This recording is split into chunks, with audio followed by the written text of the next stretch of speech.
अहंकारी कौवा। समुद्र तट के किसी नगर में एक धनवान वैश्य के पुत्रों ने एक कौवा पाल रखा था। वह उस कौवे को बार बार अपने भोजन से बचे अन्न देते थे। उनकी जूठन खाने वाला वह कौवा स्वादिष्ट और पौष्टिक भोजन खाकर खूब मोटा हो गया था।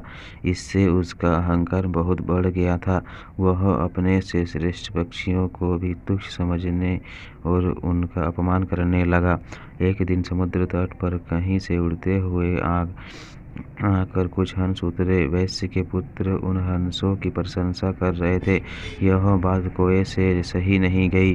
वह उन हंसों के पास गया और उसे उनमें जो सर्वश्रेष्ठ हंस प्रतीत हुआ उससे बोला, मैं तुम्हारे साथ प्रतियोगिता करके उड़ना चाहता हूँ। हंस ने उसे समझाया, भैया हम तो दूर दूर उड़ने वाले हैं। हमारा निवास मानसरोवर यहाँ से बहुत दूर है। हमारे साथ प्रतियोगिता करने से तुम्हें क्या लाभ होगा? तुम हंसों के साथ कैसे उड़ सकते हो? कौवे ने अहंकार में आकर कहा, मैं उड़ने की 100 गतियाँ जानता हूँ और प्रत्येक गति से 100 योजन तक उड़ सकता हूँ। उड़ीन, अवड़ीन, प्रडीन, डीन आदि अनेकों गतियों के नाम गिनाकर वह वकवादी कौवा बोला, बतलाओ इनमें से तुम किस गति से उड़ना चाहते हो?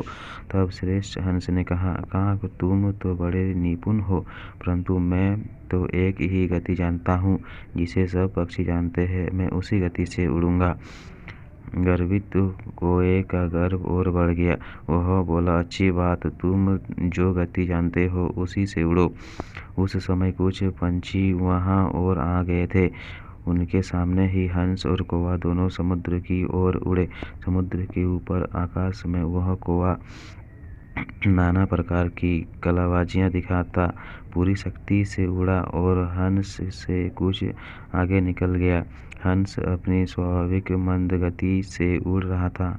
यह देखकर दूसरे कौवे प्रसन्नता प्रकट करने लगे। थोड़ी देर में ही कौवे के पंख थकने लगे।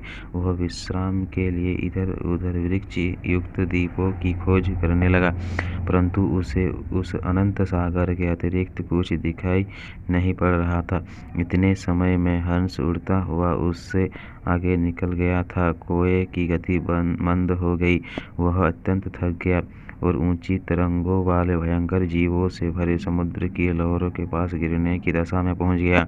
हंस ने देखा कि कौवा बहुत पीछे रह गया तो रुक गया। उसने कौवे के समीप आकर पूछा, काक तुम्हारी चोंच और पंख बार बार पानी में डूब रहे हैं, यह तुम्हारी कौन सी गति है? हंस की व्यंग्य भरी बात सुनकर कौवा बड़ी दीनता से बोला, हंस हम कौवे केवल काँव काँव करना जानते हैं, हमें भला दूर तक उड़ना क्या आएगा? मुझे अपनी मूर्खता का दंड मिल गया। कृपा करके अब मेरे प्राण बचा लो। जल से भीगे अचेत और अधमरे कौवे पर हंस को दया आ गई।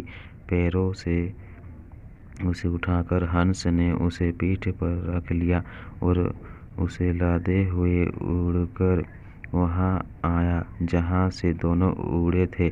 हंस ने कौवे को उसके स्थान पर छोड़ दिया। इसलिए कहते हैं कभी भी अहंकार ना करें। जय श्री कृष्ण दोस्तों।